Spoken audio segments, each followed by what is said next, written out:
Shalom, shalom, bonsoir, chers Ivoiriennes et Ivoiriennes. Le Seigneur n'a pas oublié la nation ivoirienne, n'a pas oublié ses enfants que vous êtes, n'a pas oublié son peuple, dont il voit le cœur brisé et qui l'encourage toujours par le message. Je voudrais donc venir partager avec vous des visions que le Seigneur m'a données sur notre nation. Je suis la servante de Dieu Jéhovah Lou et je vous dis shalom. C'est un mélange de visions récentes et une ancienne.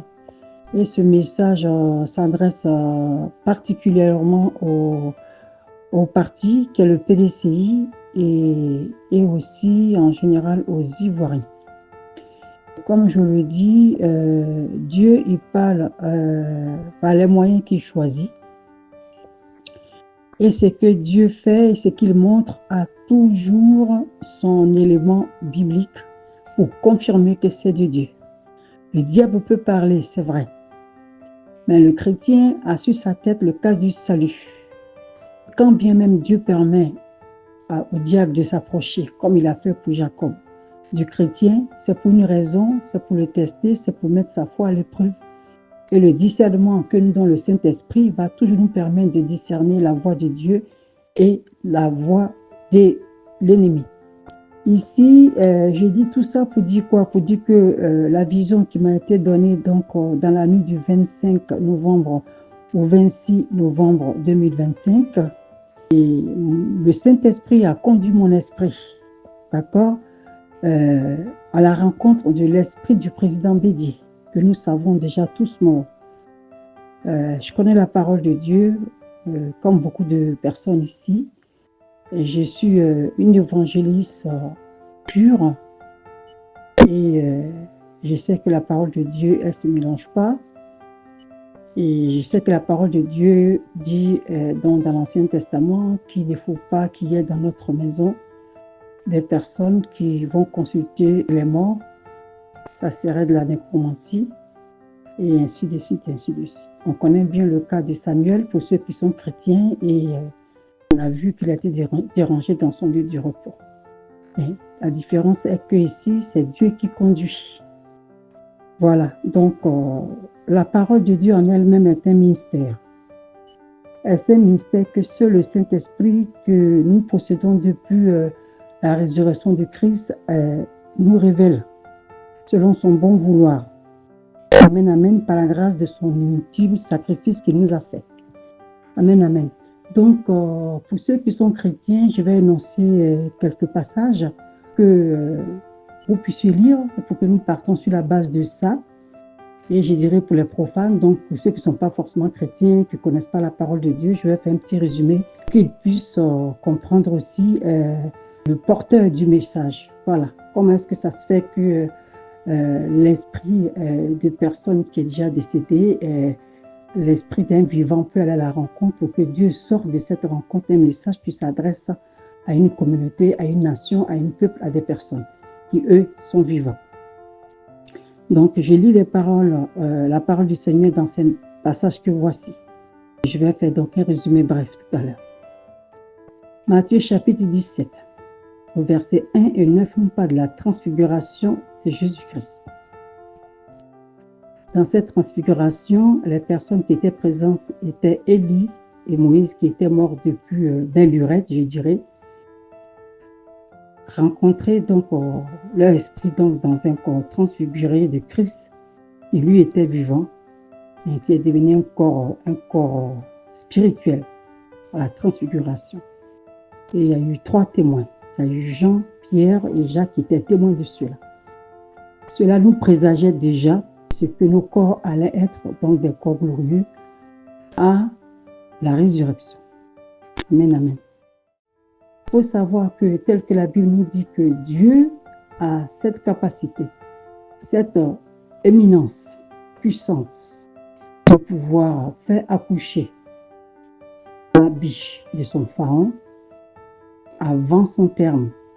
Amen, amen. Aujourd'hui, en tant que le chrétien, le Saint-Esprit nous a été donné. Il est en nous. C'est en cela que Jésus nous disait donc dans Jean 11, 25. Amen, amen. Il nous disait que celui qui croit en lui, qui croit en son nom, vivra. Même mort, il vivra. Luc chapitre 23, verset 43, on voit donc avec l'intervention de Jésus-Christ qui est à la croix en réponse à la question du brigand qui demandait aller avec lui, il dit « Aujourd'hui même, tu seras avec moi dans le royaume de mon Père. » Amen. Nous avons aussi Apocalypse chapitre 6, verset 10, qui nous dit quoi? 10 à 11 nous dit « Le mort qui se lamentait, qui se plaignait du temps qui durait, des difficultés. L'Esprit de Dieu répondait ceci. Il devait attendre que le nombre de ceux qui étaient sauvés augmente avant qu'ils agissent. » On voit ici que les personnes qui parlaient à Dieu étaient des personnes mortes dans la chair, même dont l'esprit était vivant. Apocalypse chapitre 14, verset 13 nous dit quoi? Il dit, ceux qui sont morts dans le Seigneur, leur esprit va dans le lieu du repos. Et les œuvres les accompagnent, et les œuvres les suivent. Amen, amen. Dans le cas de Lazare, aux morts de l'enfer, qui avait demandé donc à Lazare qui était dans le sein d'Abraham la possibilité d'aller avertir ses frères restés vivants sur terre, Dieu a répondu, mes prophètes s'en chargeront, sachant que le prophète est le messager de Dieu, celui qui reçoit de Dieu et qui donne donc les choses de l'invisible à ceux qui sont visibles sur terre. Amen, amen. Comment cela s'est fait? 1 Corinthiens chapitre 2 verset 9 à 11 nous dit ceci, que l'esprit de l'homme est lié, connecté à l'Esprit Saint qui est l'Esprit de Dieu, donc l'Esprit du Père et du Fils, qui permet la communion. Cet esprit devient donc ce qui permet de fluidifier le message, le parler et le dire entre Dieu, invisible, supérieur, puissante éminence, et les hommes dans lesquels vit son Esprit Saint. Donc, le Saint-Esprit permet donc la connexion et la déconnexion. Amen, amen. Apocalypse chapitre 1, verset 18 nous dit encore, ça c'est Jésus qui dit, il dit, voici, je suis mort, j'étais mort et je suis là, je suis vivant. Je détiens la clé du séjour des morts. Donc nous voyons ici la puissance de Jésus-Christ ressuscité, assis à la droite de Dieu, ayant reçu le droit de juger sur la mort, sur le séjour des morts. Amen, amen. Pour terminer, je vais dire 1 Corinthiens chapitre 6, verset 6 à 17. Nous dit quoi? Donc 1 Corinthiens 6, chapitre 6, verset 17, nous dit ceci. Celui qui fait un avec l'Esprit de Dieu, c'est celui qui s'attache à cet esprit. Amen, amen. Donc, le prophète ou le chrétien qui reçoit une vision, c'est parce que son esprit est attaché au Saint-Esprit qu'il fait un avec le Saint-Esprit. Faire un avec le Saint-Esprit, ça veut dire ce que Dieu voit, tu vois. Ce que Dieu entend, tu entends. Ce que Dieu dit, tu le dis. Dans l'éminence de sa puissance. Amen, amen. Donc ici, pour dire quoi? Nos morts en Christ, bien sûr, ne sont pas vraiment morts. Ils sont morts dans la chair, mais en eux, par le Saint-Esprit, Christ vit en eux. Amen, amen. Le mort étant dans le lieu du repos éternel de Dieu, c'est bien Jésus-Christ. Le vrai repos de l'éternel, qui est différent du Shabbat, était un repos temporaire, un repos journalier, un repos de la semaine. Amen, amen. Donc ici, pour dire qu'on ne doit pas être étonné que Dieu vienne permettre une connexion à une personne qui ne vit plus. Ça peut être un père, ça peut être une mère, ça peut être une personne que vous aimez beaucoup, ça peut être un frère, une sœur.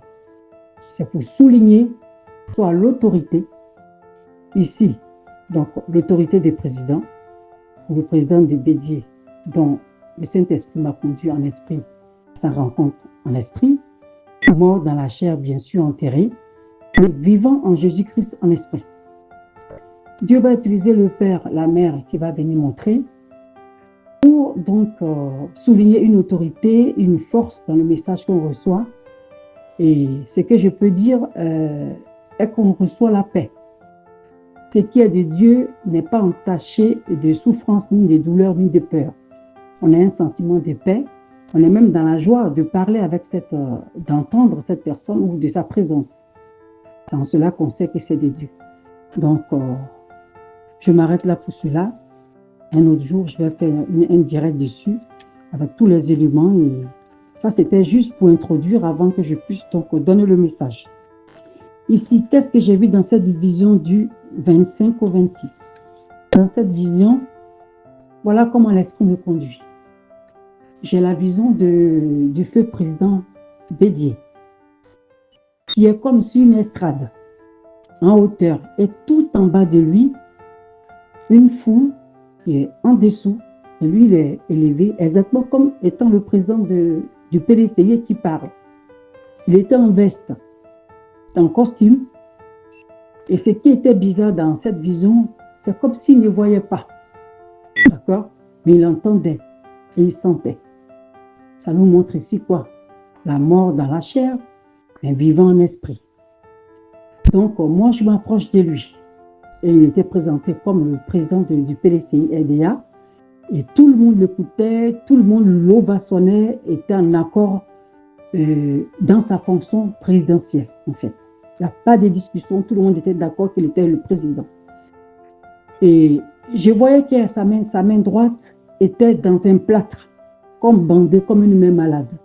D'accord? Tout le bras était bandé jusqu'au poignet, jusqu'à la main, et comme plâtré, en blanc. Mais sa main gauche était couverte. Il était en veste, donc je le voyais dans la main droite plâtrée, puisque le plâtre était sur la veste et donc je voyais bien le costume. Et la main gauche était couverte par un morceau de paille. Voilà. Et donc, moi, je m'approche vraiment avec un cœur vraiment rempli de joie, rempli de paix, heureuse. Je m'approche de lui et quand je m'approche de lui, comme je disais, il ne voyait pas. C'est comme s'il ne voyait pas, il était aveugle, mais la communication était en esprit. Ce n'est pas qu'il ouvre la bouche, mais la communication était inaudible, mais en esprit. Et il me dit, c'est toi, Guy Kaoué? Et moi, je lui réponds, toujours en esprit, non. Et il me dit, c'est toi la dame qui s'occupe du mouvement Tiamis? Bizarrement, cette personne était venue. Moi, j'ai répondu aussi oui. Et quand j'ai dit ça, il a découvert sa main gauche, donc le pagne est sorti, et il a sorti cette main, qui était une main avec la veste, il n'y avait pas de plâtre, qui était une main saine, et il m'enlace, on s'enlace. Et en s'enlaçant, il dit, par tous les moyens, ramenez la paix en Côte d'Ivoire. Par tous les moyens, vous devez ramener la paix en Côte d'Ivoire. Et je me suis réveillée. Amen, amen. À cela, je vais accoler pour bien expliquer, pour que les partisans de ce parti comprennent et que les Ivoiriens aussi prennent leur part et comprennent. Je vais ramener donc une vision qui, elle, a été donnée donc en 2023, qui se rapporte au président Tchad. Dans cette vision, ayant vu la misère des personnes, donc des Ivoiriens qui devenaient de plus en plus criardes, j'étais quand même inquiète de cette paupérisation. Je me demandais à mon fort intérieur, est-ce que la Côte d'Ivoire allait s'en sortir? Et que faire? Que faut-il faire? Quelle action faut-il soutenir? Que faut-il faire pour que cette misère-là, est-ce qu'on va s'en sortir? On va se relever un jour économiquement? Et quand j'ai fini de faire cette prière, que j'ai posé cette question, je me suis endormie.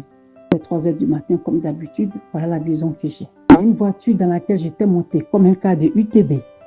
Et cette voiture, en voulant avancer, est tombée. Je suis redescendue. Et Quand ils ont pris l'essence, ils m'ont abandonné donc à la station. Ils partaient. Moi, je courais après chauffeur. Et moi, et chauffeur, et moi. La voiture est partie. Elle m'a laissé là. Et puis, je suis restée ébahie, me demandant, mais que faire? Et puis, j'entends une voix, la voix de Dieu qui dit derrière, Tiens! Je me retourne, effectivement. Je vois quelqu'un qui a un visage flouté et qui avance, très grand détail, et qui avance au fur et à mesure qu'il avance. Je vois donc le visage qui s'éclaircit. C'était le président Idi Amin. Il vient, il me dépasse. Il y avait un autre car, Jean UTB, qui était garé en station. Et il me dit, viens. Et lui, il monte, et moi, je le suis, et on monte dans ce car. Donc, par ici, on a deux visions séparées, mais en même temps, ils sont reliés.